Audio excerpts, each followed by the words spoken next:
ప్రార్థన చేసుకుందామండి. కళ్ళు మూసుకొని తలలు వంచండి, ప్రార్థన చేసుకుందాం. పరమందు ఆసీనుడైన మా కన్న తండ్రి, రాత్రి వేళ మా చెల్లిని జ్ఞాపకం చేసుకుంటూ ఏర్పాటు చేసిన ఈ కొడుకుని బట్టి మిమ్మల్ని స్తుతిస్తూ ఉన్నాం. తమ్ముడు మనిషికి ఆరోగ్యం బాగోలేకపోయినా నాన్నగారు చిన్న బిడ్డ వలె ఏర్పాట్లన్నీ చేశారు బాబు. తన బిడ్డ మీద తనకున్న ప్రేమ గొప్పది. కూడి వచ్చిన మా అందరికీ ఆత్మీయ పాఠాన్ని నేర్పించండి. మరి 3 సంవత్సరాల క్రితం చెల్లి ఈ లోకాన్ని విడిచింది, మీ చెంతకు వచ్చింది. మేము కూడా అలాగే ఒక దినం ఈ లోకాన్ని విడిచిపెట్టాలి కనుక సిద్ధపడాలని మాకు ఈ సమయం ఇచ్చారు నాయన. మీ వాక్కులతో మమ్మల్ని సిద్ధం చేయండి.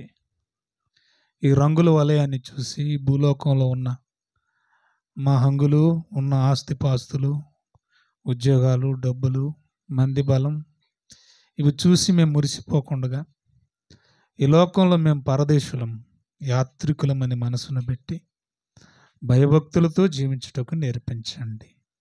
యేసు నామములు ఈ ప్రార్థన అడిగి వేడుకుంటున్నాము తండ్రి, ఆమేన్. క్రీస్తునందు ప్రియమైన దేవుని వారలారా, చేరి వచ్చిన ఆత్మీయులందరికీ, అలాగనే వేదికను అలంకరించిన పెద్దలకు, దైవ సేవకులకు,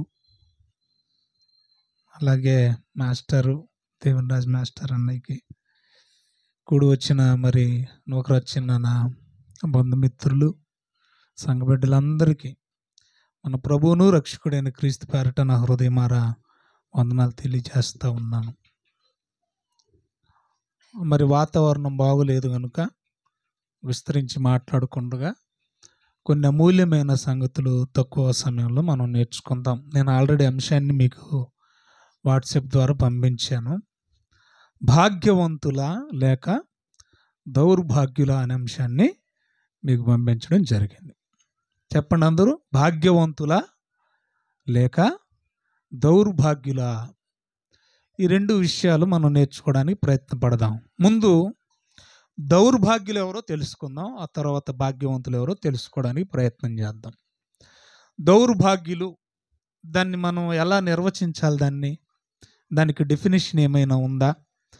దౌర్భాగ్యుడు అనే పదాన్ని మనం ఎలాగ అర్థం చేసుకోవచ్చు అని అంటే మీకు వాడుక భాషలో చెప్తాను, జాగ్రత్తగా వినండి. అనుకోకుండా ఏదైనా మనకు ఆస్తి వచ్చి పడిపోయింది, అనుకోకుండా మనకి ఏదైనా సమకూడింది. అది డబ్బు రూపాన కావచ్చు, స్థలం రూపంలో కావచ్చు, లేదంటే వెండి బంగారు రూపంలో కావచ్చు, హోదా విషయంలో కావచ్చు. ఏ విధంగానైతేనేమి మనం ఖర్చు పెట్టలేనంత ధనం మనకు వచ్చి పడింది, అనుకోకుండా సడన్గా వచ్చి పడింది.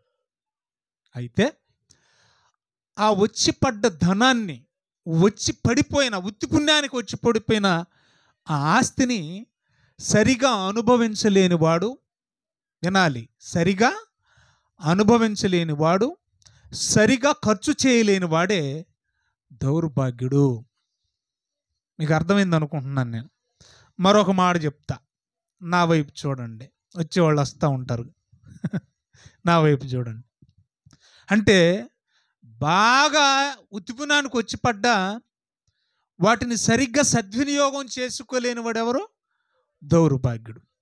2వ కోణంలో చెప్తాను, జాగ్రత్తగా వినండి. ఇప్పుడు నేనున్నాను, నాకు లడ్లు అంటే చాలా ఇష్టం, స్వీట్ అంటే చాలా ఇష్టం అనుకుందాం కొంతసేపు. అయితే లడ్లు కొనుక్కోవడానికి కూడా నా దగ్గర చాలా డబ్బులు ఉన్నాయి, వింటున్నారా? కానీ లడ్డు తినే యోగం లేదు. ఎక్కిందా? దౌర్భాగ్యం అంటే ఏంటి చెప్పండి? లడ్డు కొనుక్కునే శక్తి ఉంది, డబ్బులున్నాయి, లడ్డు అంటే చాలా ఇష్టం, కానీ లడ్డు తినే భాగ్యం, యోగం ఎందుకని? షుగరు. దీన్ని ఏమంటారు? తినడానికి అవకాశం ఉండి కూడా తినలేని పరిస్థితినే ఏమంటారు తెలుసా? దౌర్భాగ్యం అంటారు. మీకు లోకంలో జరిగిన కొన్ని సంగతులు చెప్పి ఆ తర్వాత వాక్య భాగంలోకి వెళతారు. 2011లో మరి హాలీవుడ్ నటుడు అమితాబ్ బచ్చన్ కౌన్ బనేగా కరోడ్పతి, కౌన్ బనేగా అని ఒక ప్రోగ్రామ్కి హోస్ట్ చేశాడు ఆయన. దాదాపు 11 రౌండ్లు ఏమో ఉంటాయి. ఆయన కొన్ని క్వశ్చన్స్ అడుగుతారు. ఆ ప్రశ్నలన్నిటికీ ఆఖరి రౌండ్ వరకు ఖచ్చితమైన సమాధానాలు చెప్పిన వాళ్ళకి 5 కోట్లు బహుమతి. ఎంత చెప్పండి? 5 crores. అయితే అప్పుడు 2011లో హర్యానాకు చెందిన సుశీల్ కుమార్ అనే ఒక వ్యక్తిని మరి అమితాబ్ బచ్చన్ గారు కొన్ని ప్రశ్నలు అడుగుతూ వచ్చాడు. ఆయన దాదాపు ఈ 11 రౌండ్లన్నీ కూడా చక్కగా సమాధానాలు చెప్తూ ఫైనల్కి వచ్చేసాడు. లాస్ట్కి వచ్చిన వరకు నిలబడాల. అయితే అందరూ కూడా ఉత్కంఠంగా టీవీ ముందు చూస్తూ ఉన్నారు. సుశీల్ కుమార్ భలే చెప్తున్నాడు అన్నిటికీ సమాధానం అని చెప్పేసి, డబ్బులు ఖచ్చితంగా కొట్టేస్తాడని. అదే కాన్ఫిడెన్స్తో మరి ఎదురెదురుగా అమితాబ్ బచ్చన్ గారు, సుశీల్ కుమార్ గారు కూర్చున్నారు. చివరి ప్రశ్న అడిగేశాడు. చక్కగా వండర్ఫుల్గా సమాధానం చెప్పాడు. చప్పట్లు కొట్టండి అనుకుందాం కొంచెం. ఇప్పుడు ఎంత వచ్చినాయి? 5 కోట్లు వచ్చినాయి. ఇప్పుడు ఒకసారి మనం ఆ వీడియో చూద్దాం. నడుచుకుంటా పోతా అంటే ఎప్పటికీ అనిపిస్తుంది, నాకు ఓ ₹1,00,00,000 సూట్ కేసు ఉత్తగా రోడ్డు మీద దొరికితే బాగుండు అని. నేను అనుకునేదే కానీ ఇప్పటిదాకా అస్సలు దొరకలేదు. ఓగాల దొరికితే, అయ్యో ఓగాల దొరికితే నేనైతే మస్తు పెద్దదానైతా, గొప్ప గొప్ప పనులు చేస్తా, మస్తు పేరు తెచ్చుకుంటా. మరి మీరైతే ఏం చేస్తారు? మీరు కూడా నా లెక్కనే చేస్తారా? అమ్మా, మనం అనుకుంటాం గాని పైసలు సంపాదించుడు కంటే ఆ పైసలను కాపాడుకునుడే పెద్ద కష్టమైన పని. ఇగో గీ అన్న ముచ్చటింటే మొత్తం అర్థమైతది. జిందగీలా లక్ష్మీదేవి ఒక్కటేసారి తలుపు కొడుతుందట. అందుకే పైసలు పైలంగా ఖర్చు పెట్టుకోవాలి అంటారు పెద్దోళ్ళు. ఉన్నాయి కదా అని ఊర్లేకపోతే ఆఖరికి షిప్ప పట్టుకొని అడక్క తినే కాడికి వస్తది. ఇగో గట్లే అయింది గీ మనిషి కథ. గీ నెవల్లో ఎరికేనా? 2011లో అమితాబ్ బచ్చన్ యాంకరింగ్ చేసిన ప్రోగ్రామ్ కౌన్ బనేగా కరోడ్పతిలా 5 కోట్లు గెలుచుకున్న తెలివి మంతుడు. బచ్చన్ సారు ఏది అడిగితే కాదానికి టక్క జవాబులు చెప్పి కోట్లు జేబులేసుకున్న గీ తెలివి మంతునికి పైసల ఎగురం మాత్రం లేకుండా పోయింది. అందుకే 5 కోట్ల రూపాయలు హారతి కర్పూరం లెక్క కరిగి ఇచ్చిండు. ఇప్పుడు మళ్ళా 18,000 జీతానికి టీచర్ కొలువు చేసుకుంటా కాలం తీసుకున్నాడట. 5 కోట్లు ఏంటికి ఖర్చు చేసిండంటే దినం పెగ్గుల మీద పెగ్గులు గుద్దుడు, సిగరెట్ల మీద సిగరెట్లు గుప్ప వీల్చుడు, మీదికెళ్ళి ఎప్పుడు సంపద కలిగినా అప్పుడే బంధువులు వత్తురు అన్నట్లు చుట్టాలు సగం ఖరాబ్ చేసిండ్రట. దానకర్ణుని లెక్క వెనక ముంగల చూడకుండా అడిగినోని కల్లా 50,000 దానం ఇచ్చేటోడట. కోట్ల రూపాయలుండగా పనిచేసుడేందుకు దండుగా అనుకున్నాడో ఏమో. దినం సిగరెట్లు తాగుకుంటా సినిమాలు చూస్తోడట. అట్లా సినిమాలు చూసి డైరెక్టర్ కూడా అయిదాం అనుకున్నాడట. ఆఖరికి ఒక సినిమా కథ రెడీ చేసుకుంటే పైసలు చూసి 10 మంది చుట్టుముట్టు చేరి టైం పాస్ చేసిండ్రట. ఆఖరికి ఆ సినిమా కథను 20,000కి అమ్ముకున్నాడట. ఇట్లా మొత్తం 5 కోట్లు వట్టిగా ఖర్చు చేసుకొని అప్పట్లో హీరో అనిపించుకున్నాడు, జీరో అయ్యిండు. మళ్ళకిప్పుడు చిన్న కొలువు చేసుకుంటున్నాడు. పైసలు సంపాదించుడు కాదు, దాన్ని నిలబెట్టుకునుడే పెద్ద పని. కూసోని తింటే కొండలన్న కరుగుతాయి. ఇగురంతో సంసారం చేయకపోతే ఎన్ని కోట్లు వచ్చినా 3 నాళ్ళ ముచ్చటనే అవుతుంది. అందుకు ఉదాహరణ గీ సుశీల్ కుమారే. రైట్. ఏమైంది? తెలంగాణ యాసది. 5 కోట్లు వస్తే ఏం చేశాడంట? అక్కడ ఒక డైలాగ్ వాడాడు చూసావా? హారతి కర్పూరం లాగా కరగబెట్టించాడంట. పోనీ దేనికన్నా 5 కోట్లు అంటే మనం తల్లకిందులు తపస్సు చేసినా కూడా మన జీవితంలో సంపాదించలే. ఉత్తి పుణ్యానికి వచ్చి పడ్డాయి. పోనీ ఏమైనా అనుభవించాడా? తనకేమైనా ఉపయోగపడ్డాయా? మంచి కొరకంటే లేదు. ఏం చేశాడు? తాగుడు, సిగరెట్లు విచ్చలవిడిగా ఖర్చు పెట్టేశాడు. ఏదో ఒక సినిమా తీయాలనుకున్నాడట, అందరికి చెల్లేశాడు. చివరాఖరికి ఒక ప్రైవేట్ స్కూల్లో 18,000కు ఎంతకో ఊడిగం చేస్తున్నాడు ఇప్పుడు. అంటే 5 కోట్లుండి కూడా అనుభవించలేని పరిస్థితిని మనం తెలుగులో ఏమంటాం తెలుసా? దౌర్భాగ్యం. మరొక మాట చెప్తాను, జాగ్రత్తగా వినండి. అమెరికాలో ఒక చిన్నపాటి వ్యాపారం చేసుకున్న ఒక ఆయన ఉన్నాడు. ఆయన పేరు ఆండ్రూస్ జాక్ విట్టికేర్. అందరు చెప్పండి, ఆండ్రూస్ జాక్ విట్టికేర్. అమెరికాలో పద్ధతి ఉంది, అదేంటంటే లాటరీ. ఇప్పుడు మనం 100లో లాటరీ కొన్నాం అనుకో, 100 రూపాయలకి లాటరీ కొన్నాం అనుకోండి, లక్కీగా మనకు తగిలింది అనుకోండి, కొన్ని వేల లక్షల కోట్లు వస్తాయి. బాగా అర్థం చేసుకోవాలి.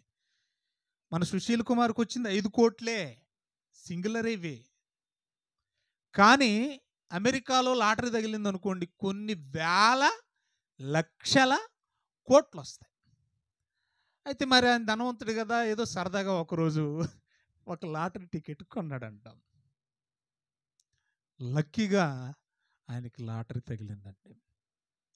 ఎంత లాటరీ తగిలిందంటే $314.9 మిలియన్. మీరు కావాలంటే గూగుల్లో సెర్చ్ చేయండి. $314.4 మిలియన్, అంటే అప్రాక్సిమేట్గా మన ఇండియా అంటే భారతదేశపు రూపాయల లెక్కలో, ఇండియన్ కరెన్సీలో దాదాపుగా 28,000 లక్షల కోట్లు. మన ఇండియా కరెన్సీ ఎంతో తెలుసా? $314 మిలియన్ అమెరికా డాలర్లు. అంటే ఇండియా డబ్బు 28,000 లక్షల కోట్లు. 28,000 లక్షల కోట్లు. తక్కువ ఎక్కువ? అయ్యి బాబోయ్, 100 రూపాయల లాటరీ ఎంత తెచ్చిపెట్టిందో చూడండి. ఆ చిన్నపాటి చిరు వ్యాపారి అంత డబ్బు వస్తే ఏం చేశాడో ఒకసారి మనం విందాం. అది కూడా విందాం, ఆ తర్వాత మెసేజ్లోకి వెళ్దాం. Jack Whittaker is a prominent figure known for winning one of the largest lottery jackpots in U.S. history. అదిగో Born on 314 December 5th, డాలర్లు. 1947, in Jumping Branch, West Virginia, he grew up in a modest background and eventually became a successful businessman. In December 2002, Whittaker purchased a winning ticket for the Powerball lottery, which had a jackpot worth $314.9 million. He chose the lump sum cash option, receiving approximately $113 million after taxes. At the time, it was the largest jackpot ever won by a single ticket. However, winning the lottery brought significant challenges and hardships to Jack Whittaker's life. He faced multiple legal issues, including theft and assault charges. Additionally, he struggled with personal tragedies, losing his granddaughter in 2004 due to a drug overdose and his daughter in 2009, also due to drug-related causes. Whittaker faced several incidents of theft and fraud, leading to the loss of a considerable portion of his winnings. He also encountered financial and emotional difficulties, and his life became the subject of media scrutiny. Whittaker died on June 27, 2020, age 72, following a long illness. No further details surrounding his death were provided. Jack Whittaker is a right. ఆయన పేరు ఏంటని చెప్పాను నేను? Andrews Jack Whittaker. అంత డబ్బు వస్తే legal issues వచ్చి పడ్డాయంట. ఆ డబ్బు విచ్చలవిడిగా తన మనవరాళ్ళు విచ్చలవిడిగా ఖర్చు పెట్టేసిందంట. దేనికోసం అని అంటే మాదక ద్రవ్యాల కోసం, మద్యం కోసం. చెడుకు అలవాటు పడిపోయి తొందరగా ఆయన కళ్ళ ముందే చచ్చిపోయిందట. తన కూతురు కూడా సేమ్ అదే, మాదక ద్రవ్యాలకు అలవాటు పడిపోయింది, మద్యానికి విలాసాలకు అలవాటు పడిపోయింది. ఆ అమ్మాయి కూడా కళ్ళ ముందే చనిపోయిందంట. చివరాఖరికి అంత డబ్బున్న ఈయనేమైనా సుఖపడ్డాడంటే ఈయన కూడా జబ్బు చేసి అతి త్వరలోనే కాలం చేశాడంట. అంటే ఇంత ఉండి కూడా అనుభవించలేని పరిస్థితిని మనం ఏమంటామంటే చెప్పండి, దౌర్భాగ్యం అన్నారు. బైబిల్ అలాంటి దౌర్భాగ్యాన్ని అనుభవించిన కొంత లిస్ట్ ఒకటి మీ ముందు పెడతాను, ముందు జాగ్రత్తగా విందాం. మొట్టమొదటిగా దౌర్భాగ్యానికి కేర్ ఆఫ్ ఎవరంటే మొట్టమొదటిగా ది ఫస్ట్ అపవాది అండి. మొట్టమొదటి దౌర్భాగ్యుడు ఎవరంటే అపవాది. ఎందుకంటే అసలు పరలోకంలో ఎవరికి లేని గొప్ప ఆధిక్యతను ఎవరికి ఇచ్చాడో తెలుసా? మొట్టమొదటిగా దేవుడు అపవాదికి ఇచ్చాడు. ప్రధాన దూత అంటే దేవుడు ఏది చెప్పినా మొదట ఎవరికి చెప్తాడో తెలుసా? ప్రధాన దూతకు చెప్తాడు. అంటే ఎంత గొప్ప ఆధిక్యత అంటే దేవునితో ఉండే భాగ్యం పరలోకంలో ఒకటి, దేవునితో మాట్లాడే భాగ్యం పరలోకంలో రెండోది, దేవుని సేవ చేసే మహాభాగ్యం పరలోకంలో మూడోది, ఎవరికి దక్కని మహాభాగ్యం మొట్టమొదటిగా దూతగా ఉన్నప్పుడు అపవాదికి దేవుడు అంత ఆధిక్యత, అంత భాగ్యం దేవుడు అనుగ్రహిస్తే అదేం చేసింది? ఏం చేసింది? దేవుని కంటే హెచ్చుగా తన్ను తాను హెచ్చించుకున్నాడు. అతిశయం అంటారు చూసారా? అంటే చిన్నపాటి అతిశయంతో ఏం చేశాడు? ఉన్న భాగ్యాన్ని కోల్పోయిన దౌర్భాగ్యుడు, మొట్టమొదటి దౌర్భాగ్యుడు ఎవరంటే చెప్పాలి, అపవాది. రెండోది, బైబిల్లో మీరు ఆలోచించండి, అవ్వాదాములు. అవ్వాదాములకున్న మహాభాగ్యం ఎవ్వరికి లేదండి ఆదులు. ఎప్పటి వరకు అంటే వారు పాపము చేయనంత వరకు వారికి ఉన్న మహాభాగ్యం మరి ఎవ్వరికి లేదు. ఎందుకంటే వాళ్ళు పనిచేయవలసిన అవసరం లేదు, వాళ్ళకి బట్టల గూర్చిన ఆలోచన అవసరం లేదు, ఇంటిని గూర్చిన ఆలోచన అవసరం లేదు, ఏమండి, భవిష్యత్తును గూర్చిన బాధ వాళ్ళకి లేదు. ప్రతి సల్లపూట సాయంకాల వేళ దేవునితో వారు సంభాషించేవాళ్ళు, దేవునితో సహవాసం చేసేవారు. వారికి ఏమి తక్కువ కాదు, దేని గురించి చింతించవలసిన అవసరమే లేదు. అంతకంటే గొప్పదైన జీవితం మరి ఏదైనా ఉంటుందో మీరు ఆలోచించండి. ఎంత గొప్ప మహాభాగ్యం! అలాంటి గొప్ప మహాభాగ్యాన్ని ఒక్క మాటతో వాళ్ళు ఏం చేశారంటే మొత్తాన్ని బాగొట్టుకుని ఏమయ్యారో తెలుసా? దౌర్భాగ్యులయ్యారు. అపవాది చెప్పిన చెప్పుడు మాట ఒక్కటి విని మహాభాగ్యాన్ని పోగొట్టుకుని ఏమైపోయారు తెలుసా? దౌర్భాగ్యులుగా మారిపోయారు. ఎంతటి దౌర్భాగ్యం అంటే కష్టపడి చెమటోడ్చి సేద్యం చేసుకొని పంట పండించుకొని తినేటువంటి దౌర్భాగ్యపు స్థితికి వాళ్ళు వెళ్ళిపోయారు. ఇక బైబిల్లో మనం మూడవదిగా అలా 1 by 1 ఆలోచిస్తూ వచ్చినప్పుడు, అంటే చెప్పాలంటే చాలా ఉంటాయి, నేను మచ్చు కొన్ని తీసుకున్నాను. బైబిల్ చరిత్రలో బలవంతుడు అంటే ఎవరైనా చెప్తారు, ఆయన ఎవరో కాదు, సంసోను. సంసోను ఎంత గొప్ప గొప్ప కార్యాలు చేశాడంటే మీ అందరు జస్ట్ రెఫరెన్సులు రాసుకోండి. న్యాయాధిపతుల గ్రంథం 15వ అధ్యాయము 14వ వచనం నుండి మనం చదువుతుంటే, ఫిలిష్తీయులను 1000 మందిని ఒక్క గాడిద పచ్చి దవడ ఎముకతో చంపిన గొప్ప బలశాలి యోధుడు, బాహుబలి. ఎవరతడు? సంసోను. ఏమండి, ఎంతమందిని చంపేశాడు? 1000 మందిని. దేంతో చంపాడు? గాడిద పచ్చి దవడ ఎముకతో. బతికున్నోళ్ళని చంపాడు ఆయన. మీకు కత్తిచ్చేసి చచ్చిపోయిన వాళ్ళని ఒక 100 మందిని పొడిచి రమ్మన్నా కూడా మనకు ఆయాసం వచ్చేస్తుంది. బతికున్న వాళ్ళు కాదు, ఆల్రెడీ చచ్చిపోయిన వాళ్ళు ఒక 100 మందిని పొడిచిరారంటే ఏం చేస్తాం? ఆయాసం వచ్చేస్తుంది మనకి. అలాంటిది బలాఢ్యులని ఫిలిష్తీయులు అంటేనే గొల్యాతును ఒకసారి ఊహించుకోండి. ఫిలిష్తీయులు ఎంత బలంగా ఉంటారో ఒకసారి గొల్యాతును ఊహించుకోండి. అలాంటి బలశాలులను ఎంతమందిని చంపేశాడు? 100 మందిని, 1000 మందిని చంపి కుప్ప వేసి ఆ కుప్పకు పేరు పెట్టాడు. ఏమని? రమత్లిహి, అనగా దవడ కొండ. ఎంతటి బలవంతుడు, ఎంతటి ఆత్మపూర్ణుడో సంసోను గురించి మనం చదువుతూ ఉంటే 14వ అధ్యాయం న్యాయాధిపతుల గ్రంథం 5వ వచనంలో, తిమ్నాత్ అనే పట్టణానికి వెళుతున్నప్పుడు మార్గ మధ్యంలో బొబ్బర కొట్టుకుంటూ వచ్చిన ఒక కొదమ సింహం మనకు కనబడుతుంది. సింహాలలో కూడా రకాలు ఉంటాయండి, టైగర్లలో కూడా రకాలు ఉంటాయండి. అర్థమవుతుంది మీకు? అలాగే కొదమ సింహం అంటే చాలా పవర్ఫుల్ అండి. దానికి ఉన్న పవర్ ఇంకా దేనికి ఉండదండి. అంత బలమైన సింహాన్ని ఒకడు మేకపిల్లని చీల్చినట్టే చీల్చేశాడంట. ఏం చేశాడట? పై దవడ పట్టేసుకున్నాడు, కింద దవడ పట్టేసుకున్నాడు, మేకపిల్లని చీల్చినట్లు. గావు పడతారంటారు చూసారా? కొన్ని జాతరలలో ఏం చేస్తారంటే, మరి అమ్మవారు తనలోకి పూనిందనో వచ్చిందనో గావు పడతారు అంటారు. అంటే మేక పీకని అమాంతం కొరికేస్తారు. సో సంసోను ఏం చేశాడంటే ఆత్మపూర్ణుడై సింహాన్ని ఏం చేశాడట? 2గా మేకపిల్లను చీల్చినట్లు చీల్చాడు. ఎంత బలవంతుడు, ఎంత భాగ్యవంతుడు ఒకసారి మీరు ఆలోచించండి. 15వ అధ్యాయం 3వ వచనం, న్యాయాధిపతుల గ్రంథం 15వ అధ్యాయం 3వ వచనంలో, తన భార్య విషయంలో మామకి అతను గొడవ వస్తే కోపగించి వెళ్ళిపోతా, అప్పటికే అవలు కోతకొచ్చేసి కోత కోసి వాటన్నింటినీ ఏమంటారు మీరు? వాములు అంటారు కదా, గడ్డి వాములు. అలాగ వాములు వేసుంటే ఎండబెట్టిన ఆ ఎవల చేలన్నీ కూడా కాల్చడానికి 300 నక్కలను పట్టుకున్నాడంట. ఎన్ని నక్కలను పట్టుకున్నాడు?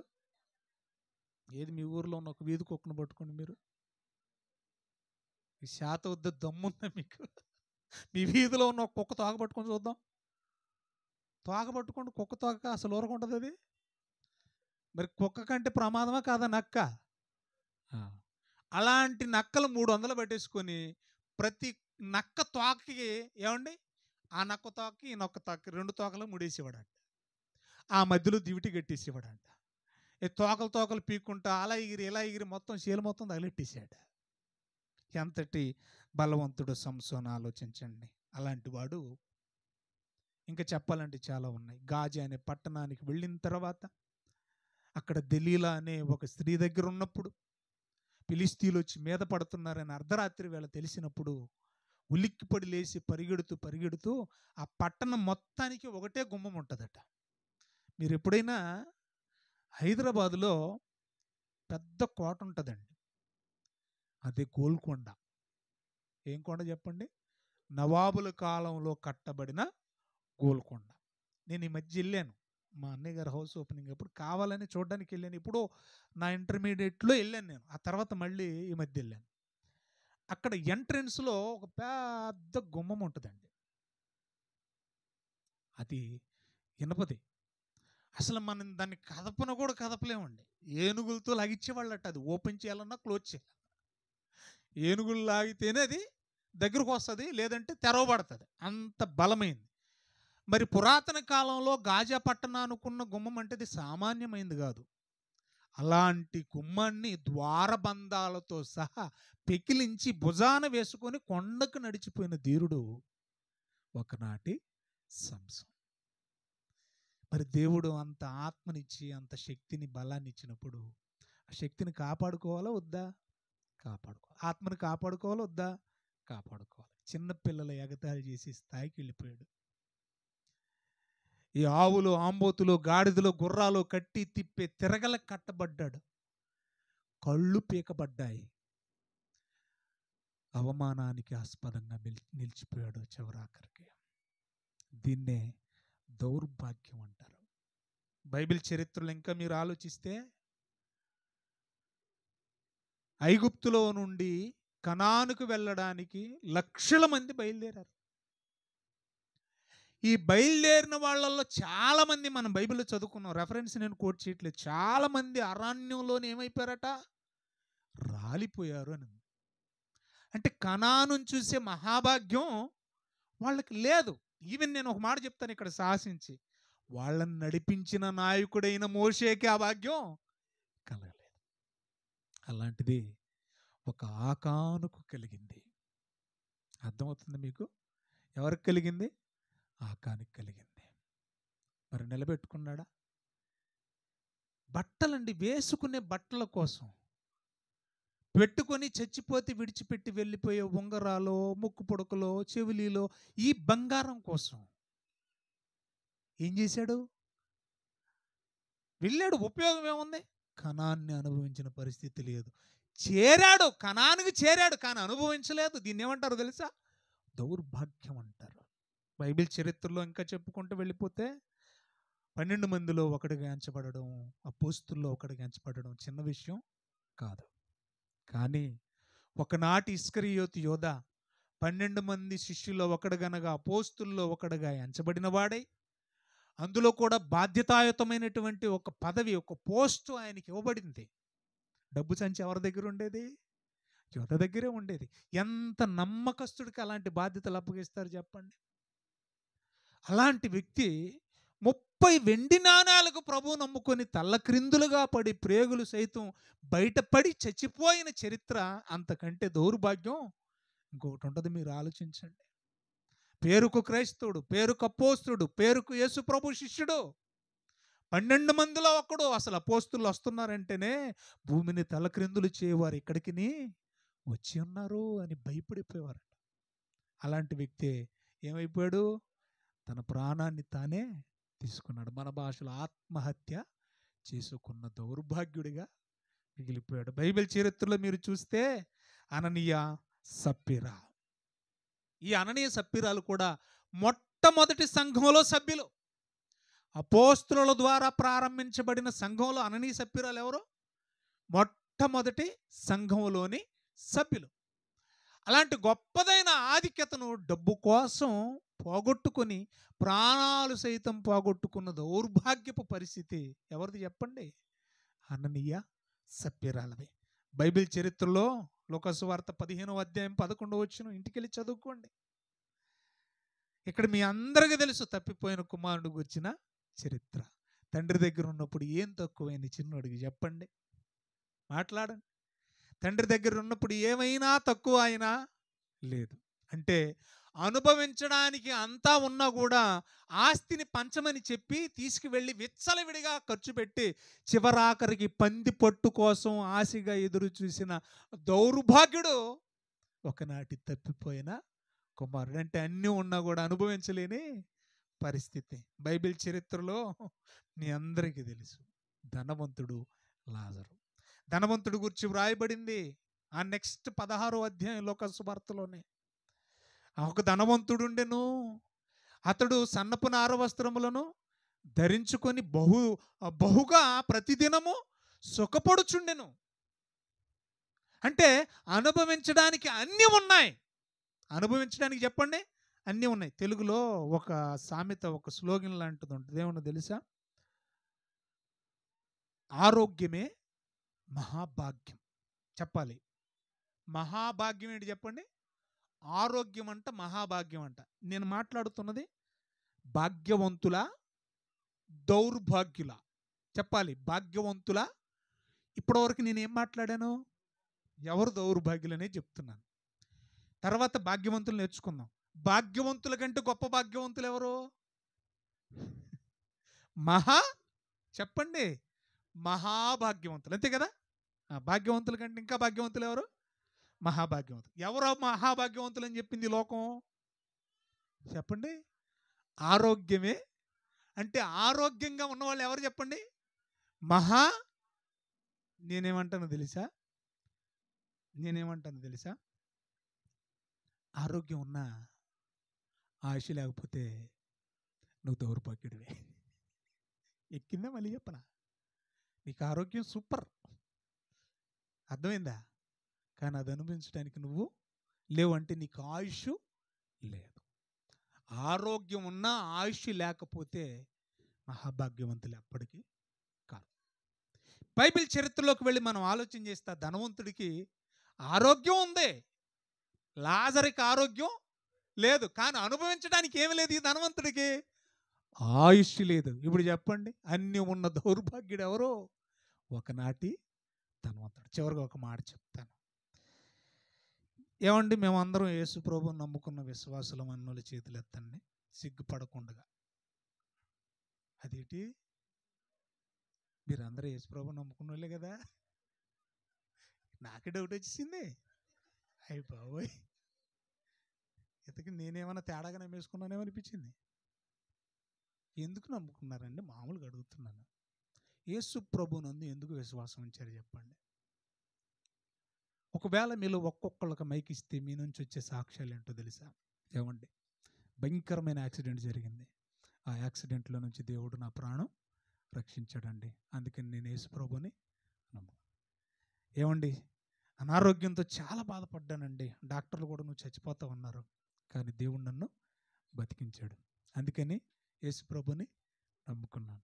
అప్పుల పాలయ్యానండి. ఆ అప్పులు ఊపులో నుండి దేవుడు నన్ను కనికరించి తప్పించాడండి. అందుకని దేవుణ్ణి నేను నమ్ముకున్నాను. దేవుడు ఉద్యోగం ఇచ్చాడండి, అందుకని నమ్ముకున్నా. పెళ్ళి కాదన్నారు, పెళ్ళయిందండి, అందుకని దేవుణ్ణి నేను నమ్ముకున్నా. బిడ్డలు లేరని ప్రార్థన చేస్తే బిడ్డల్ని ఇచ్చారండి, అందుకని నేను దేవుణ్ణి నమ్ముకున్నా. ఏమీ లేదండి, ప్రార్థన చేశాడండి, ఇల్లు కట్టుకున్నామండి, పొలం ఇచ్చాడండి, అన్నీ ఇచ్చాడండి, అందుకని మేము దేవుణ్ణి. ఇలాంటివే కదా మనకి వినబడతాయి. సాధారణంగా ఇలాంటివి కదా వినబడతాయి. అంటే ఇప్పుడు నేను చెప్పిన మాటలన్నిటి సారం ఏంటంటే, భూ సంబంధమైన మేలేదో మనకు జరిగింది కాబట్టి ఏం చేసి మనం ఇప్పుడు బైబిల్లోకి వెళదాం. కొరింథీయులకు రాసిన మొదటి పత్రిక 15వ అధ్యాయం 19వ వచనం చదవండి. 15వ అధ్యాయము 19వ వచనం చదువుదాం. మరియు సహోదరులారా, 15:19 కొరింథీయులకు రాసిన మొదటి పత్రిక. ఫస్ట్ నుంచి చదువుతున్నామమ్మా, ఇప్పుడు చదువుకు ఇంటికి వెళ్ళి చదువు. 19 చదవండి. ఈ జీవిత కాలము మట్టుకే ఇల్లు ఇల్లు ఎప్పుడు ఇల్లు ఇచ్చాడు కాబట్టి దేవుని నమ్ముకున్నా, ఆరోగ్యం ఇచ్చాడు కాబట్టి దేవుని నమ్ముకున్నా, పిల్లలు ఇచ్చారు కాబట్టి దేవుని నమ్ముకున్నా, ఉద్యోగం ఇచ్చాడు కాబట్టి దేవుని నమ్ముకున్నా. ఇవన్నీ ఎప్పటికి పనికి వచ్చేవి? ఇల్లు ఎంతకాలం ఉంటుంది? ఏమండి, ఇల్లు ఎప్పటి వరకు ఉపయోగపడుద్ది నీకు? బ్రతుకున్నంత కాలం ఇది ఉపయోగపడుద్ది. చచ్చిపోతే ఇంటితో నీకు పని లేదు, నీకు ఇంటితో, ఇల్లుకు నీతో పని ఉండదు, నీకు కూడా ఇంటితో. సో ఇవన్నీ కూడా అలాగే తీసుకోండి. అందుకంటున్నాడు, భూ సంబంధమైన మేలుల కోసం, శరీర సంబంధమైన మేలుల కోసమే యేసు ప్రభువుని నమ్ముకుంటే, ఉంచితే అంటే యేసుని నమ్ముకుంటే, యేసునందు విశ్వాసం ఉంచితే, మనుషులందరికంటే, దేవుణ్ణి నమ్మని వాళ్ళందరికంటే కూడా ఏటమ్మా, అదేంటి అలాగుంది బైబిల్లో? మరి చాలామంది ఈ సాక్ష్యాలు చెప్తున్నారు. శరీర సంబంధమైన మేళ్ల కోసం దేవుడి దగ్గరకు వస్తే, దేవుణ్ణి విశ్వసిస్తే, దేవుణ్ణి నమ్మితే, అలాంటి వాళ్ళని దేవుడు ఏమంటున్నాడు? అమ్మా ఇప్పుడు చెప్పండి, నేను నిజమైన విశ్వాసిని అన్న వాళ్ళు చేతులు ఎత్తండి. అంటే మీరు ఇండైరెక్ట్గా ఒప్పుకున్నారు. దేవుని స్తోత్రం చెబుదాం. ఏమని ఏమని గట్టి చెప్పండి. మీరెవరో? హల్లెలూయా. అందరూ అలాగే నమ్ముకున్నారు కదా. అలాగుండద్దు, అలాగుండద్దు. ఇప్పుడు విషయంలోకి వెళతాం. భాగ్యవంతులు, మహాభాగ్యం చెప్తా, ఫైనల్గా ముగించేస్తా. భాగ్యవంతులు, లోకంలో భాగ్యవంతులు అనే పదానికి నిర్వచనం ఏంటంటే, బాగా ఉన్నోడు, ఏమి తక్కువ కానివాడు. అందుకని పేర్లు కూడా బలిపెడతాం. భాగ్యం ఈ మధ్య బాగా ఆ భాగ్యం గురించి ఎక్కువ వచ్చిందిలేండి. ఏదో సినిమా తీశాడు కదా వెంకటేష్ గారు, ఆ సినిమాలో ఆవిడని భాగ్యం భాగ్యం అని పిలిచేవాడు. ఆ పిల్లగాడికి ఏదో ఓడిటి సినిమాలు చూపించేసి వాడితో బూతులు తిట్టించేసాడు కదా. భాగ్యం అంటే ఏంటి? పేర్లు కూడా భాగ్యలక్ష్మి, ధనలక్ష్మి కదా, అలా పేర్లు పెడతారంటే అర్థం ఏంటి? దాని అర్థం ఏంటంటే, బాగా ఉన్న వాళ్ళని ఏమంటాం మనం? భాగ్యవంతులు. అంటే లోకరీతిగా బాగా ధనాన్ని కలిగిన వాళ్ళు, ఆస్తులు కలిగిన వాళ్ళు, ఒక అంబానీ లాంటి వాళ్ళని ఏమంటాం మనం? దానికి బైబిల్ పరిభాషలో శ్రీమంతులు అని కూడా పిలువబడింది. బాగున్న వాళ్ళని ఏమంటారు? భాగ్యవంతులు లేదా శ్రీమంతులు అని మనం పిలుస్తామండి. అయితే దేవుడు భాగ్యవంతులని ఎవరిని అంటున్నాడో, ఏ విషయంలో భాగ్యవంతులుగా మనల్ని చూడాలని దేవుడు కోరుకుంటున్నాడో, దేవుడు దృష్టికోణంలో అసలు భాగ్యవంతులంటే ఎవరో ఇప్పుడు మనం బైబిల్లో చూద్దాం. యాకోబు పత్రిక, అందరు బైబిల్లో ఓపెన్ చేద్దాం. 2వ అధ్యాయం 5వ వచనం అందరు జాగ్రత్తగా తీసి చదువుదామండి. యాకోబు పత్రిక 2వ అధ్యాయం 5వ వచనం. నా ప్రియ సహోదరులారా, ఇక వినండి. ఎంతవరకు దౌర్భాగ్యుల గురించి విన్నారు, మీరు దౌర్భాగ్యులను ఒప్పుకున్నారు, ఇక ఆలకించండి. ఈ లోక విషయములలో దరిద్రులైన వారిని విశ్వాసమందు భాగ్యవంతులుగాను. అంటే ఈ లోకంలో దరిద్రుణ్ణి దేవుడు ఎలా చూస్తున్నాడు చెప్పాలి. ఈ లోకం దృష్టికి వాడు ఎలాంటోడట? దరిద్రుడు. ఇప్పుడు ధనవంతుడు దృష్టిలో లాజరు ఎవరు చెప్పండి అమ్మా. ధనవంతుడు దృష్టిలో లాజరు ఎవడు? దరిద్రుడు. అంటే లోకములో ఉన్న ధనవంతుడు దృష్టిలో లాజరు దరిద్రుడైతే, లోకములో దరిద్రుడుగా ఉన్న లాజరు దేవుని దృష్టిలో ఏమై ఉన్నాడు? అది పాయింట్ రాశాడు అక్కడ. చదవండి, మళ్ళీ చదవక్క. నా ప్రియ సహోదరులారా, ఆలకించుడి. ఈ లోక విషయములో దరిద్రులైన వారిని విశ్వాసమందు భాగ్యవంతులుగాను, తన్ను ప్రేమించు వారికి తాను వాగ్దానము చేసిన రాజ్యమునకు వారసులుగా ఉండుటకు దేవుడు ఏర్పరచుకొను. లేదా దానికి ది బెస్ట్ ఎగ్జాంపుల్ ధనవంతుడు లాజరే. అర్థమవుతుందా?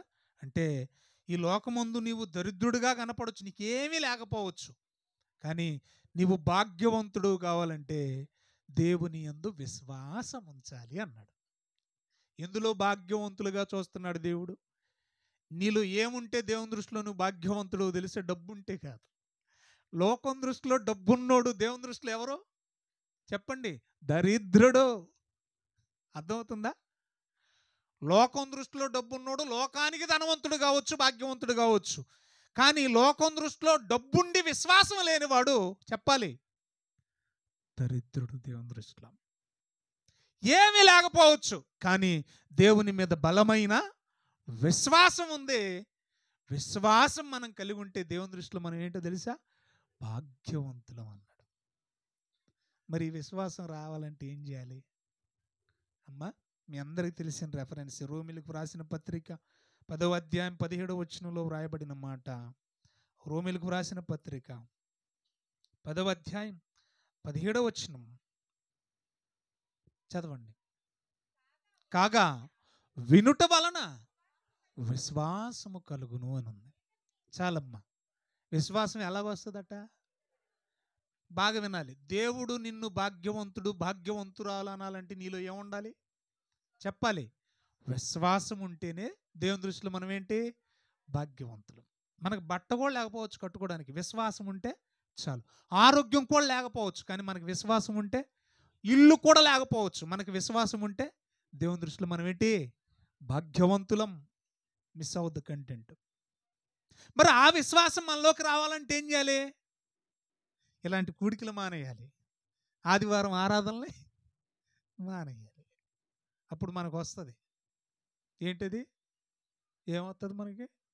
పోయే కాలం అవుతుంది. ఏమవుతుంది? ఏమీ రాదు. వినుట వలన విశ్వాసము కలుగును అన్నాడు. అది క్రీస్తును గూర్చిన మాటల వలన కలగాలి విశ్వాసం. రైట్. ఇప్పుడు చరిత్రలో జరిగిన ఒక సందర్భం చెప్తాను. షాబా దేశపురాన్ని దేశాలు దాటుకుంటా సొలొమోను గారి జ్ఞానపు సంగతులను, ఆయన తీర్చే తీర్పులు, జడ్జిమెంట్లు ఇవన్నీ విని ఆవిడ మనసులో ఒక బలమైన కోరిక కలిగింది. అదేంటంటే జీవితంలో ఒక్కసారి సొలొమోను అనే ఆ మహాజ్ఞానిని చూసి ఆయన మాటలు విని తరించి చచ్చిపోవాలనుకో. ఎవరావిడ చెప్పండి? షాబా దేశపు రాణి. మరి రవాణా లేని ఆ దినాలలోనే, ఇప్పుడున్నంత ట్రాన్స్పోర్ట్ లేదు కదా పాత నిబంధన కాలంలో. ఏ గాడిదల మీదో, గుర్రాల మీదో, లేదంటే ఏదన్నా కత్తి పడవ లాంటి తెప్పల మీదో వచ్చేవాళ్ళు దాటుకుంటా. అలాంటిది షాబా దేశము నుండి యెరూషలేము వచ్చింది. ఎవరి కోసం వచ్చింది? సొలొమోను గారి ద్వారా వినబడే మాటల కోసం వచ్చి కొన్నాళ్ళు, కొన్ని రోజులు ఆయన దగ్గరే ఉంది. ఆయన మాట్లాడే మాటలు, ఆయన తీర్చే తీర్పులు అన్నీ విన్నది. ఆశ్చర్యపోయిందండి. ఆశ్చర్యపోయి పోత పోత ఏమన్నదో ఒక మాట మనం చూద్దాం. రాజుల మొదటి గ్రంథం 10వ అధ్యాయం. అందరూ బైబిల్లో పనిచేయాలి. 8వ వచనం. రాజుల మొదటి గ్రంథం 10వ అధ్యాయం 8వ వచనం చదువుదాం. ఏటట? సొలొమోను, ఓ మహారాజా, నీ ఆస్థానంలో ఉన్నవాళ్ళు, నీ పాలనలో ఉన్నవాళ్ళు, నీ చుట్టూ ఉన్నవాళ్ళు, నీ మాటలు వినేవారు, టోటల్గా నీ కాలంలో నీ దగ్గర ఉన్న నీ జనులు ఎలాంటి వాళ్ళట? భాగ్యవంతులు. ఎందుకని? కంటిన్యూ చేయండి. నీ ముందర ఎల్లప్పుడూ నిలిచి నీ ఆజ్ఞ వచనములను, నీ మాటలను వినుచుండు. నీ మాటలు వినే వీళ్ళు ఎవరట? భాగ్యవంతులు అన్నాడు. ఏమంటుంది ఆవిడ? అయ్యా, నీ దగ్గరుండి నేను ఎక్కడో ఉండి విని వచ్చాను, కానీ ఎల్లప్పుడూ నీ ముందరే ఉంటూ నీ నోట నుండి వచ్చే మాటలు, పోనీ ఆయన చెప్పే మాటలు ఎవరివి? ఏమండి? దేవుడి మాటలే కదా, ఆత్మ సంబంధమైన మాటలే కదా. రైట్. అప్పటికి యేసుక్రీస్తు పరిచయం ఉందా వాళ్ళకి? చెప్పాలి. లేదు. యేసుక్రీస్తుని ఏమన్నా డైరెక్ట్గా చూసారా? లేదు. యేసు మాటలు, పలికిన మాటలు అప్పటికేమైనా ఉన్నాయా? లేవు. ఏమీ లేకపోయినా ఒక సామాన్యుడైన మానవుడి నోట వచ్చిన దేవుడు చేత పలకబడిన మాటలు, ఆ మాటలు విన్నవారిని ఏమంటుందో తెలుసా? అయ్యా, నీ దగ్గర ఉన్నవాళ్ళు, నీ మాటలు వినేవారు భాగ్యవంతులు. ఇప్పుడు పాయింట్కి వస్తుందని జాగ్రత్త. సొలొమోను మాటే అంత గొప్పదైతే, సొలొమోను అంతటి గొప్పవాడైతే, యేసు ప్రభుని గురించి కొత్త నిబంధనలు ఏమని రాయబడిందో తెలుసా? ఇదిగో సొలొమోను కంటే గొప్పవాడు, చెప్పండి, ఎక్కడున్నాడు? ఇదిగో యోనా కంటే గొప్పవాడు ఎక్కడున్నాడు? సొలొమోను కంటే గొప్పవాడు ఎవరు? యేసు ప్రభు. సొలొమోను మాటలు విన్నోళ్లే భాగ్యవంతులైతే, ఈరోజు డైరెక్ట్గా మీరు యేసు ప్రభు పలికిన మాటలు వింటున్నారు. దేవుని స్తోత్రం చెప్పండి. ఈరోజు యేసు మాటలు మీరు డైరెక్ట్గా వింటున్నారు. వింటున్నారా? వింటలేదా? వింటున్నారు. ఇప్పుడు సొలొమోను కంటే గొప్పవారు ఎవరు? యేసు ప్రభు. అవునా కదా? రెఫరెన్స్లు ఏమైనా చూపించాలి, అక్కర్లేదు కదా? రైట్. ఇదిగో దేవాలయం కంటే గొప్పవాడు ఇక్కడ ఉన్నాడు. ఈ పదాలన్నీ బైబిల్లో మనం చూస్తాం. మరి సొలొమోను మాటలు విన్న వాళ్ళనే శాబాదేశ్వరాని భాగ్యవంతులంటే, సొలొమోను కంటే గొప్పవాడైన యేసు మాటలు వింటున్న మీరెవరు చెప్పండి? ఏడవా? అది అక్కడికి రండి. మీరెవరు? గట్టిగా చెప్పండి. మహా భాగ్యవంతులు. అర్థమవుతుంది మీకు? అంటే మీకంటే ధనవంతులు ఎవ్వరు లేరు. దేవుని మాటలు విని మీరు మహాభాగ్యవంతులు. తల్లందక్క లేచి నిలబడి, ప్రభువా, నిన్ను కన్నా తల్లి ఎవరో కానీ నీవు కుడిచిన స్తనములు, నిన్ను మోసిన గర్భము ధన్యములైపోయి భాగ్యవంతురాలయ్య ఆవిడంటే యేసుప్రభు అంటున్నాడు. అమ్మా, నన్ను కన్నావిడ భాగ్యవంతురాలు కాదమ్మా, నా మాటలు విన్నవారే మరీ ధన్యులు, మహా భాగ్యవంతులు అన్నాడు యేసుప్రభు.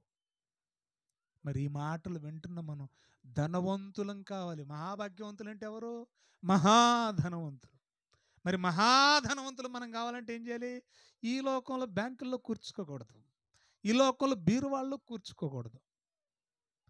దేవుని దృష్టిలో ధనవంతుడు కావాలంటే దేవుడున్న లోకంలో కూర్చుకోవాలి. ఏంటది? భాగ్యం, లక్ష్మి, ధనం. ఎక్కడ కూర్చుకోవాలి? అక్కడ కూర్చుకున్నవాడే మహా భాగ్యవంతుడు. అంటే పరలోకంలో ధనం ఎలా కూర్చుకోవాలండి? ఆ అకౌంట్ ఎలా ఓపెన్ చేయాలండి అని అంటే చాలా సింపుల్. బాప్తిస్మం తీసుకుంటే అకౌంట్ ఓపెన్ చేసినట్టే. అర్థమైందా? మరి ఆ ధనాన్ని సమకూర్చుకోవడం అంటే ఎలాగండి? Very simple. అది ఎలాగో తెలుసా? నువ్వు బేదలను కనికరించి నీకున్న దాంట్లో సహాయం చేస్తే చాలు. బేదలను కనికరించిన ప్రతివాడు, బేదలకు పెట్టిన ప్రతి రూపాయి ఎక్కడ పడిపోతుంది? మేము పని లేక వెళ్తలేదు సువార్తకి, పని లేక పాత బట్టలు పోగేసుకుంటలేదు, పని లేక బియ్యం పోసుకోవట్లేదు, పని లేక అక్కడికి వెళ్ళి ఖర్చు పెట్టట్లేదు. మాకు అర్థమైంది ఏంటో తెలుసా? ఈ ప్రాణం ఎప్పుడు పోద్దో తెలియదు.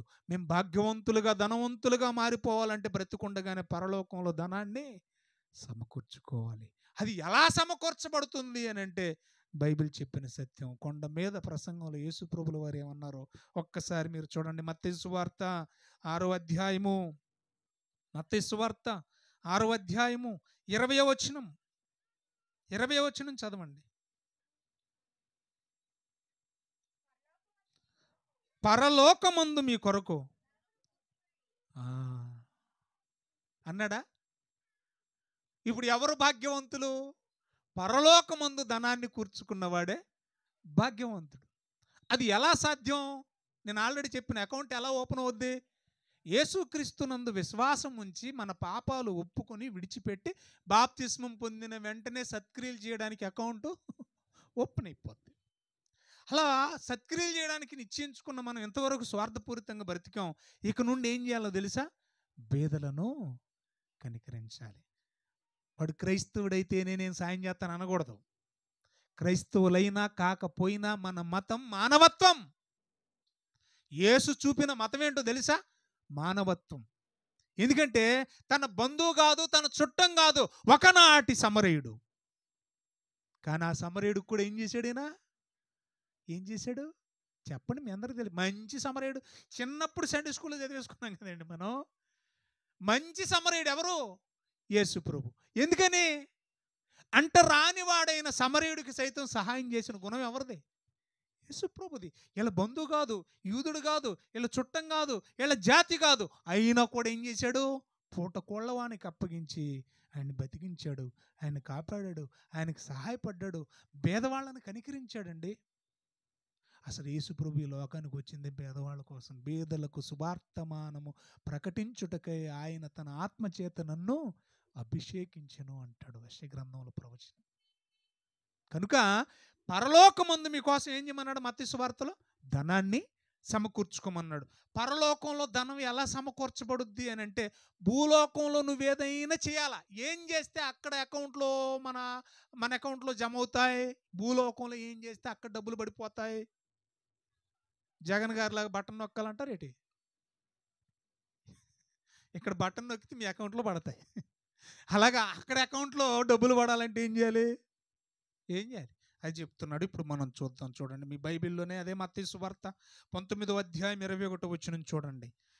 ఏమండి? పరలోకంలో ధనం సమకూర్చుమన్నాడు. మరి ఎలా సాధ్యం ప్రభువా అని అంటే, ఏం చేస్తే పరలోకంలో ధనం సమకూర్చబడుతూ చెప్తున్నాడు. చూడండి, అదే మత్తయి సువార్త 19వ అధ్యాయం 21వ వచనం చదవండి. అందుకు యేసు, నీవు పరిపూర్ణుడు ఒకటకు కోరిన ఎడల పోయి నీ ఆస్తిని అమ్మి ఏం చేయమన్నాడు? నీ ఆస్తిని ఏం చేయాలట? మళ్ళీ చెప్పాలి, నీ ఆస్తిని ఏం చేయాలట? నీ దగ్గర ఉన్నది ఏం చేయాలట?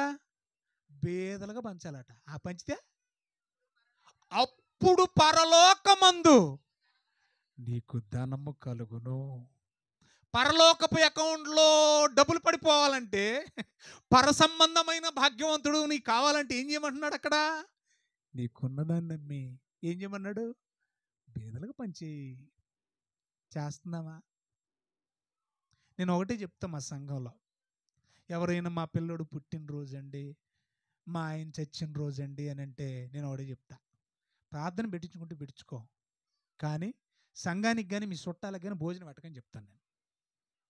సంఘానికి కానీ మీ చుట్టాలను కానీ పిలిచి భోజనాలు పెట్టొద్దు అని చెప్తాను. మా సంఘంలో అందరికీ అదే చెప్తాను నేను.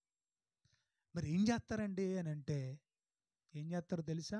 ఎక్కడెక్కడైతే అనాథాశ్రమాలు ఉన్నాయో, ఎక్కడెక్కడైతే బదిరుల ఆశ్రమ పాఠశాలలు ఉన్నాయో, డఫ్ అండ్ డమ్ అంటారు కదా, ఎక్కడైతే గుడ్డివారు ఉంటారో, రామచంద్రపురం కుష్ఠరోగుల కాలనీ, అలాంటి ప్రాంతాలకు వెళ్ళి మీరు ఒక పూట వాళ్ళకు భోజనం పెట్టరండి అని చెప్తాను. ఇప్పటికి మా వాళ్ళు అదే చేస్తారు, ఇప్పటికి అదే చేస్తారండి. నేను ఎంకరేజ్ చేయనండి. అసలు ఉన్నోడికి పెట్టడం కాదండి, లేనోళ్ళకి ఆకలి తీర్చాలి ప్రియులారా.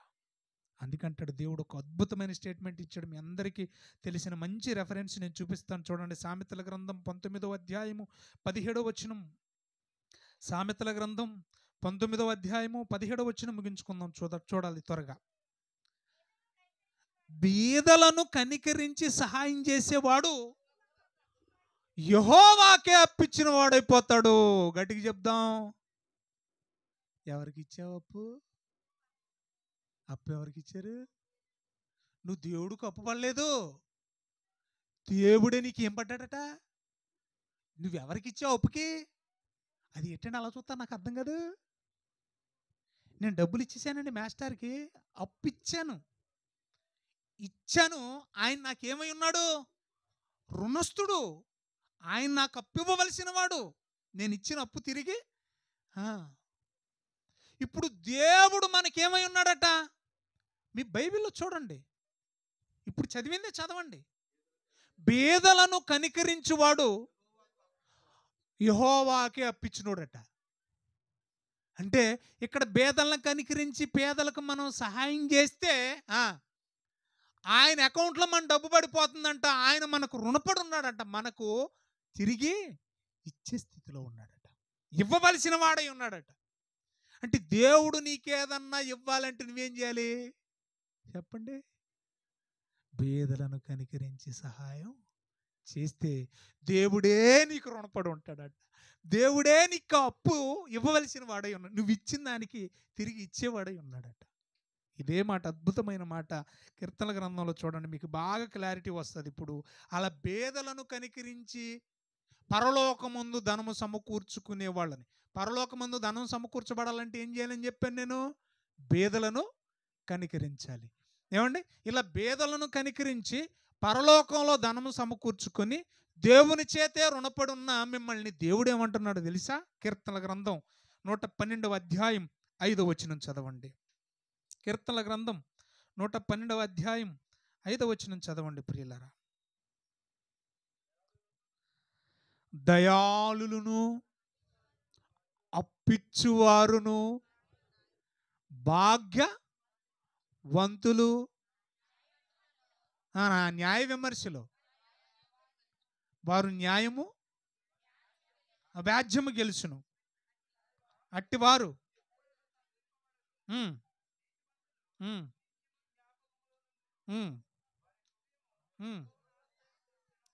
ఎస్, నేను చదువుతాను 5వ వచనం. దయాళురు అప్పిచ్చువారును. ఒకసారి అక్కడ ఆగండి. దేవుడికి అప్పిచ్చేవారు ఎవరని చెప్పాను నేను ఇందాక? దేవుడికి అప్పిచ్చేవారు ఎవరని చెప్పాను ఇందాక సామెతల గ్రంథంలో? బేదలను కనికరించిన వారు యెహోవాకి అప్పిచ్చినోళ్ళట. అర్థమవుతుంది మీకు? అలా బేదలను కనికరించి దేవుని చేత రుణస్థులైన వాళ్ళు దేవుడికి అప్పిచ్చిన వాళ్ళని ఏమని వ్రాయబడింది అక్కడ? దయాళురును అప్పిచ్చు, అంటే పేదల పట్ల దయ చూపించిన వాళ్ళేమో యెహోవాకు అప్పిచ్చినోళ్ళు. అలాగే యెహోవాకు అప్పిచ్చిన వాళ్ళు వెంటనే రాశాడు ఏమన్నాడు? భాగ్యవంతులు అన్నాడు. దాదాపు నా టాపిక్ క్లియర్ అనింది అనుకున్నాను. ఉండి కూడా ఉన్నదాన్ని సద్వినియోగం చేసుకోలేని వాడు, ఉండి కూడా ఉన్నదాన్ని అనుభవించడానికి లేనివాడు దౌర్భాగ్యుడు. అర్థమవుతుంది మీకు? రైట్.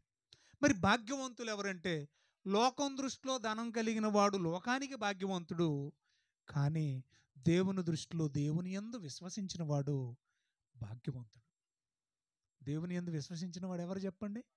భాగ్యవంతుడు. విశ్వాసులారా, మీరు భాగ్యవంతులు.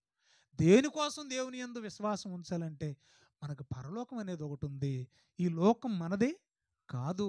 ఈ లోకంలో మనం ఎల్లకాలం ఉండం. పుట్టించిన దేవుడు ఒక ఆయన ఉన్నాడు. ఆయన కోసం యథార్థంగా, నీతిగా, పవిత్రంగా బ్రతికి మనం బ్రతకడమే కాదు, పేదలను కనికరించాలి, ఎదుటివాడి బ్రతుకు కోరుకోవాలి, ఎదుటి వాళ్ళకి మనం సహాయపడాలి, ఎదుటివారిని మనం ఆదుకోవాలి, ఎదుటివారిని ప్రేమించాలి, అవసరమైతే ఎదుటివారి కోసం ప్రభువులాగా ప్రాణమైనా పెట్టాలి. 3:16 యోహాను మొదటి పత్రిక అదే వ్రాయబడింది. ప్రభువు మన కొరకు తన ప్రాణం పెట్టిన గనుక ప్రేమ ఎట్టిదో తెలుసుకొనుచున్నాము. అటువలనే సహోదరులారా, మీరు కూడా మీ సహోదరుల నిమిత్తం ప్రాణం పెట్ట బద్దులై ఉన్నారు అని వ్రాయబడింది. కాబట్టి ప్రియులారా, ఈ లోకాన్ని మనం విడిచిపెట్టి వెళ్ళిపోయే రోజు ఎప్పుడో మనకు తెలియదు. మనమే సరిగ్గా బొడిసిలేరు పెట్రోల్ బంక్ దగ్గరకు వచ్చేసరికి మిట్ట మధ్యాహ్నం పెద్ద సౌండ్.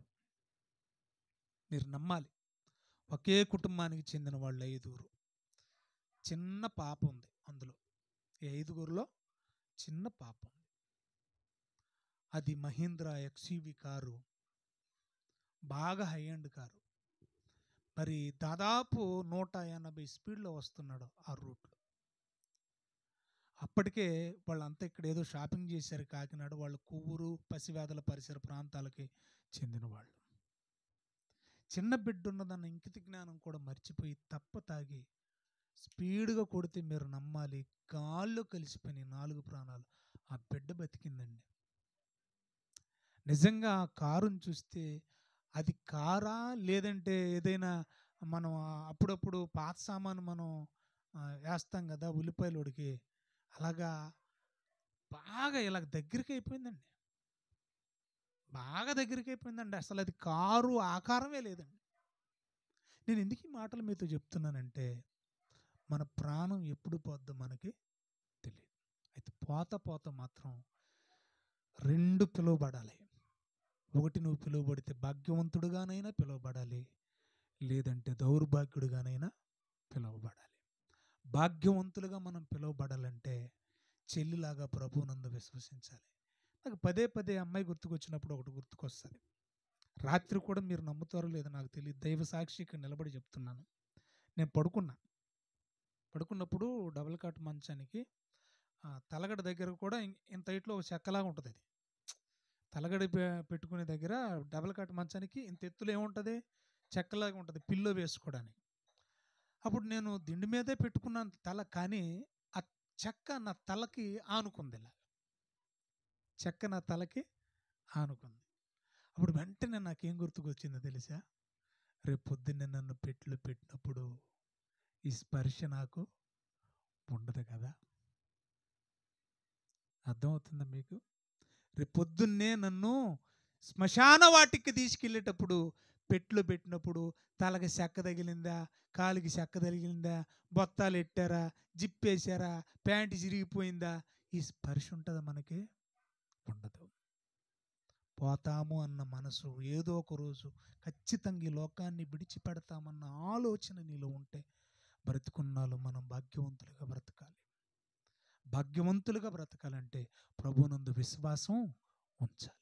విశ్వాసం ఉంచితే సరిపోదు, సత్క్రియలు చెయ్యాలి. ఎప్పుడైతే మనం దేవుని కోసం ఉన్నతంగా బ్రతుకుతామో భాగ్యవంతులుగా ఉండం. ప్రియులారా, ఈ లోకమందు దరిద్రుడైన వాడు విశ్వాసమందు దేవుని దృష్టిలో భాగ్యవంతులుగా ఉండాలని దేవుడు కోరుకుంటాడు. చెల్లి విషయంలో నా మట్టికి నాకు అనిపించింది ఏంటంటే, తనకు అర్థమైపోయింది. ఏమర్థమైందో తెలుసా? నేను చనిపోతాను అనే సంగతి ఆ అమ్మాయికి క్లియర్గా అర్థమైపోయింది.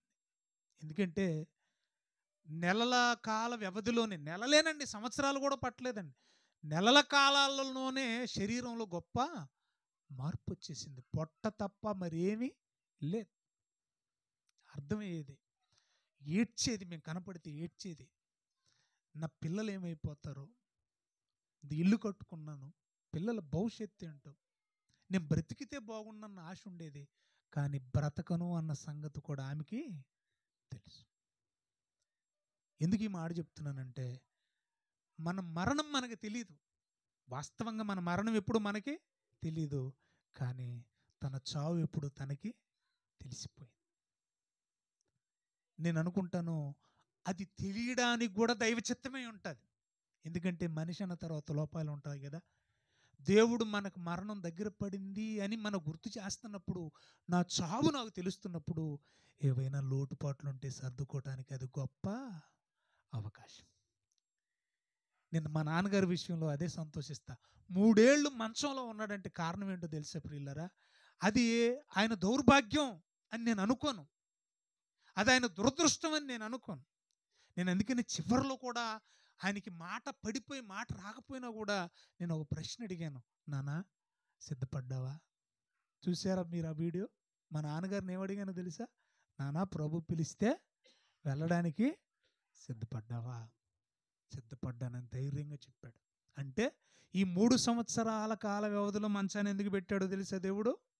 ఆయన్ని పరిపూర్ణుడిగా తీర్చడానికి, లోటుపాట్లుంటే దిద్దుకోవడానికి. అసలు మా నాన్న అంటే చాలా రోషం కలిగినోడండి, మాట అంటే అస్సలు పడ్డండి.